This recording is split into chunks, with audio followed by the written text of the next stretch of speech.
এর commander captain Monowar শত্রুর বুলেটে আহত হয়ে মাটিতে লুটিয়ে পড়লে হাবিলদার মোস্তফা অপারেশনটি সম্পন্ন করার জন্য এবং অন্যান্যদেরকে পিছিয়ে না যাওয়ার জন্য উৎসাহিত করতে থাকেন। একই সাথে হাবিলদার মোস্তফা শান্তি বাহিনীর গুলিকে উপেক্ষা করে অত্যন্ত সাহসিকতার সাথে প্রতিরোধ করতে থাকেন।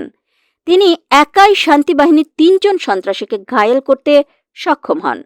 শান্তি বাহিনীর সন্ত্রাসীদের সম্পূর্ণরূপে পরাস্ত করার পর হাবিলদার মোস্তফা ওয়াকিটকি সেটে ব্যাটালিয়ন সদরে যোগাযোগ করে অপারেশনের বিস্তারিত তথ্য জানান।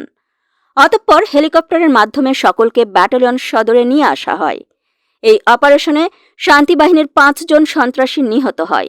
এছাড়া শান্তি বাহিনীর ৪টি 303 রাইফেল, একটি SMG, ৫৮ রাউন্ড গুলি ও গুরুত্বপূর্ণ দলিল দস্তাবেজ এবং শান্তি বাহিনীর পোশাক উদ্ধার করা হয়। এই অপারেশনে হাবিলদার মোহাম্মদ গোলাম মোস্তফা কর্তৃক অসীম